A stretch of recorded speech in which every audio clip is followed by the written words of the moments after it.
negócio e com conhecimento técnico, porque ele disse aquela solução dá ou não dá.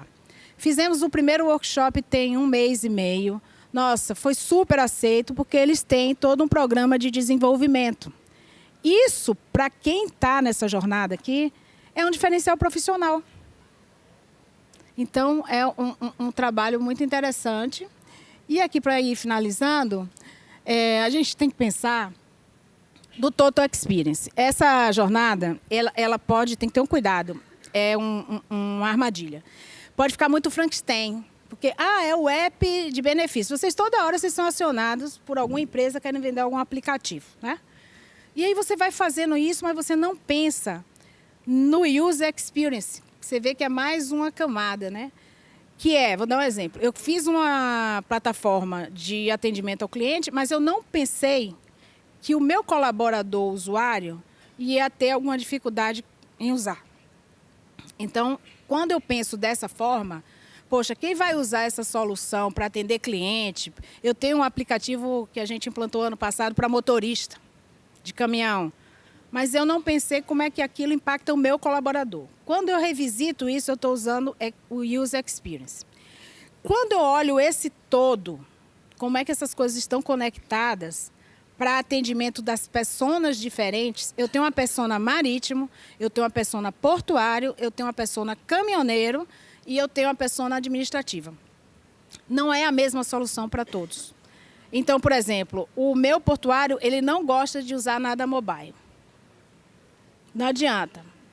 E o meu marítimo, por incrível que pareça, adora qualquer coisa que você mande por WhatsApp.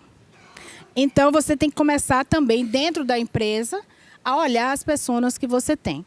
Quando a gente evoluir nesse conceito, a gente está engateando, a gente, de fato, vai ter o multi-experience, o total experience, que você é pensar no todo.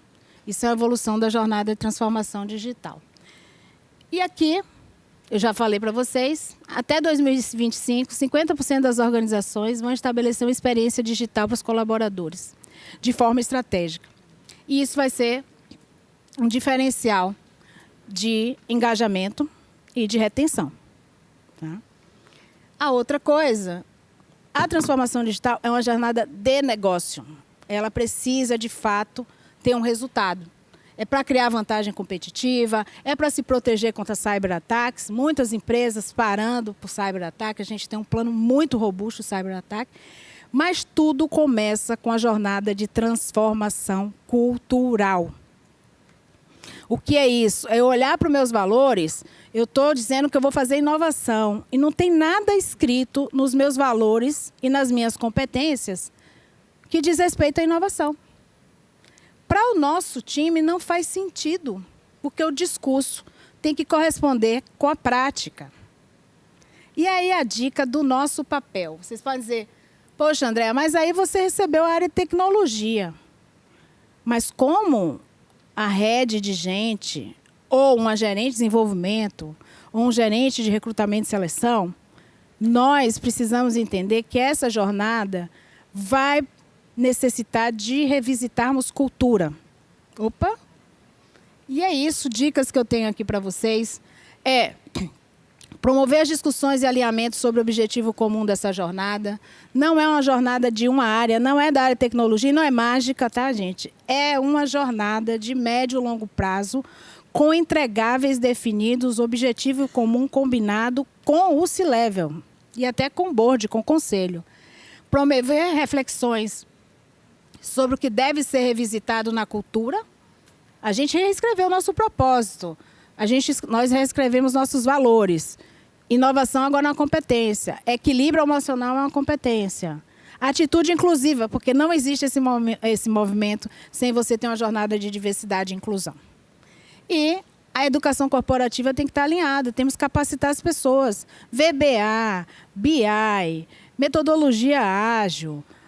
E alguns casos específicos são capacitações fora da empresa, mais técnicas, né? Tipo analista de dados, engenharia de dados, para algumas pessoas.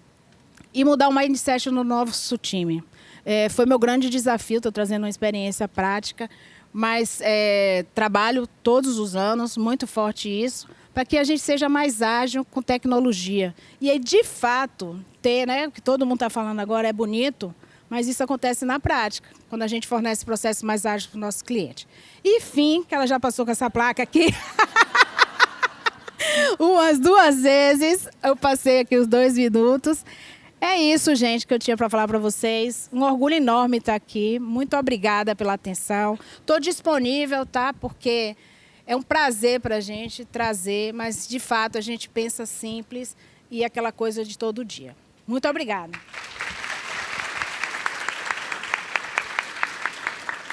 Obrigado, Andréia. Muito bom. Acho que nossa expectativa aqui era exatamente trazer uma parte mais conceitual, né, como a Mari trouxe, um caso prático. E agora a gente tem uns minutinhos para abrir para perguntas e respostas. A orientação aqui era de escrever, mas eu queria bolar aqui, se vocês toparem, a gente levanta, se quem quiser, levanta a mão, a gente está com o fone aqui e a gente ouve. Alguma pergunta? Se não, eu já tenho umas 2 aqui também para... Alguém tem alguma inicial aí?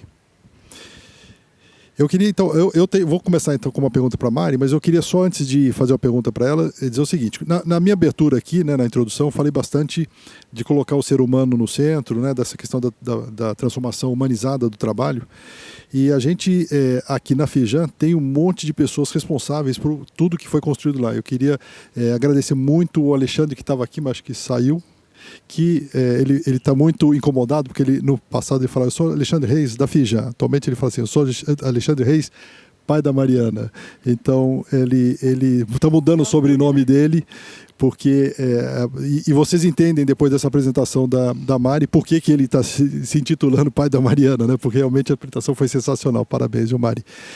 Mas eu queria não, além do Alexandre, evidentemente, agradecer muito. Tem muita gente aqui da Fijan e que ajuda a construir no dia a dia. Zé Osvaldo está aqui na primeira fileira, muita gente do RH. Então, parabéns, pessoal das unidades, que constrói essa visão, né, e essa nossa missão de ajudar o desenvolvimento do estado do Rio de Janeiro. Ô Mari, a Andréia aqui no final comentou bastante também sobre o tema diversidade que você abordou, né? Então eu queria te perguntar o seguinte: como é que você vê essa questão da diversidade ajudando ou não, ou sendo um impeditivo nesse processo de transformação digital? Se você puder abordar um pouquinho mais, você abordou, mas acho que seria bom se você puder aprofundar um pouquinho mais. Perfeito. Eu acho imprescindível, eu acho que não tem como fazer um processo igual a Andréia falou, né? Não tem como fazer um processo de transformação digital ou promover inovação se você não vai co-criar diversidade e inclusão dentro da sua empresa. E por que eu acho imprescindível? Justamente, eu retomo aquela frase, né? Não existe inovação sem provocação. E a diversidade é representatividade. É interessante separar, né? Porque não adianta você promover diversidade, ter uma empresa com representatividade, mas você não dar voz, né? A inclusão é você dar a voz. E trazer isso para dentro da empresa, você traz provocações diferentes, pessoas que pensam de forma diferente, que agem de forma diferente, com background diferente. Mas um ponto de atenção que eu vejo muito na prática tá bom, vamos trabalhar diversidade e inclusão. E uma grande preocupação no momento da entrevista, no momento da seleção ali, né? De como conduzir a entrevista, sem perguntas invasivas, sem viés inconsciente, né?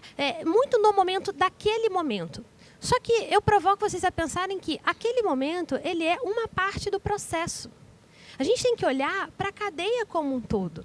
Então, o contratar com diversidade e inclusão, ele começa na descrição de cargo. Não é apenas na entrevista. Então, como que vocês estão criando essas descrições de cargo? Né? O que vocês estão pedindo nas descrições de cargo? Né? Tá pedindo inglês, 4 línguas, intercâmbio, morar fora, sabe? O que tá condizente, o que você está pedindo com o que você quer proporcionar dentro da sua empresa? Depois, os canais. Esse é um erro muito comum também, né? Quero contratar com diversidade e inclusão, mas você divulga nos mesmos canais que você vem divulgando aos seus últimos 20, 25 anos. É na internet, são nesses canais. Tá, mas será que está chegando para pessoas diversas?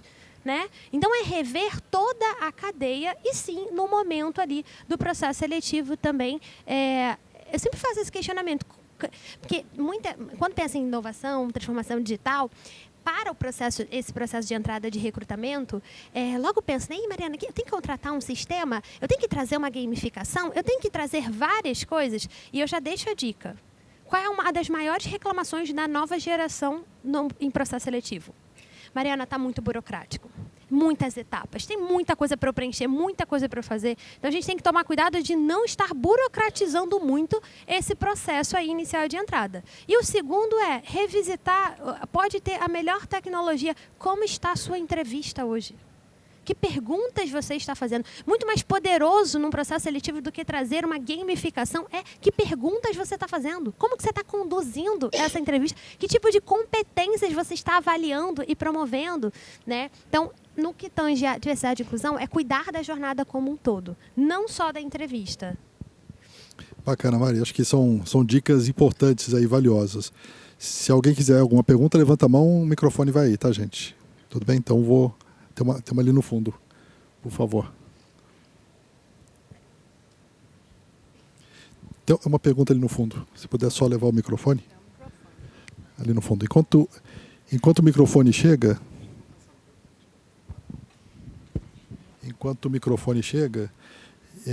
eu queria só pedir para a Andréia comentar uma empresa que está começando, Andréia. Segura só um minutinho a sua pergunta eu faço para a Andréia só para ganhar um tempo.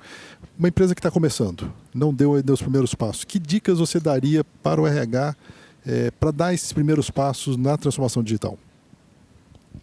Eu acho que, independente da área de tecnologia estar com a área de RH, promover essa discussão junto com a diretoria de onde se quer chegar com essa jornada. Quais são os papéis de cada um e olhar mesmo, né? Normalmente a gente tem os valores e as competências escritos, onde nós queremos chegar, está alinhado com o que nós somos hoje, o que é que a gente precisa revisitar na nossa cultura para começar o movimento de transformação digital. Acho isso muito relevante e não se colocar parte disso como se fosse uma questão só de negócio, sabe? Porque, de fato, a gente tem essas questões, né? A área de negócio ela é a área que gera receita, enfim. Mas não existe uma empresa sem uma área de RH. Então, nós somos os propositores, os protagonistas de uma empresa. Eu falo que o RH ele tem o tamanho que ele se dá numa organização, mas é muito posicionamento, né? Poxa, vocês estão falando isso aí de transformação digital, mas alguém já pensou que nos nossos valores tem nada escrito de inovação? As perguntas certas. Eu ouvi do José Augusto, ele é da LHH, ele falando, Andréa, no dia que o RH entender o poder que ele tem em fazendo as perguntas certas, ele vai deslanchar essa questão nas organizações. Porque o nosso papel é fazer as perguntas certas. E não estar numa reunião e achar que aquilo ali não tem a ver contigo, porque não tem a ver com nenhum produto de RH. Essa é uma dica que eu daria, porque eu tive que falar muito com o meu time isso, sabe? Mudar o posicionamento, perder o medo. Encarar, como é que eu tenho que desenhar a educação corporativa esse ano para suportar essa jornada de transformação digital? Porque vocês estão falando disso, mas as pessoas precisam estar preparadas. Qual investimento eu vou ter para isso? Para não ficar a jornada de uma área só. Essa jornada solo não existe. E nós somos, juntos com o CEO, fatores assim, fundamentais para que essa jornada aconteça. Onde eu vi, que eu visitei muita empresa, tá? E eu saía de lá e falava, mas isso não está conectando com isso. Foi um investimento enorme em milhões e não dando resultado, porque aquilo não se conectava nem com o sistema de gestão atual, nem com a cultura da empresa. E aí o movimento morreu porque não deu retorno e o acionista entende que não gera valor. Essa é a dica que eu daria. Obrigado, Andréia. A pergunta, por favor. Oi, boa tarde. Meu nome é Fernanda, sou analista... Botar o fone. Vocês estão com fone? A gente fala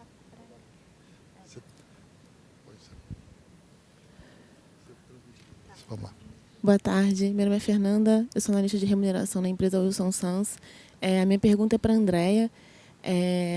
Como que foi assim, o teu desafio, né, a tua estratégia na sensibilização, né, de possíveis resistências, né, não só olhando para a resistência de pessoas em relação à mudança, mas também na resistência de processos, né, que às vezes são mais difíceis, ali, que exigem talvez uma mudança mais desafiadora.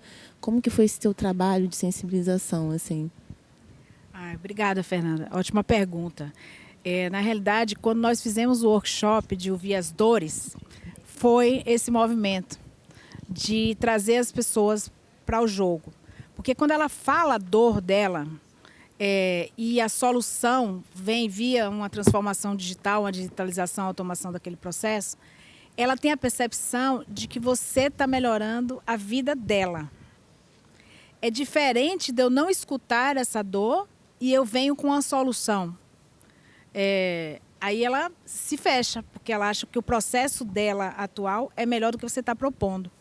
Então, toda a revisão de processos, ela é feita através desses workshops, onde eles trazem as dores. Eu saio com 500 iniciativas de revisão de processo. Eu estou com a fila de robôs para elaborar, que eu estou priorizando. Mas ele que traz, entendeu a diferença? Que quando ele traz, poxa, a minha vida vai ser melhor, então isso faz sentido. Ok? Obrigada. Pessoal, a gente está com... Eu vi que tem mais uma pergunta ali.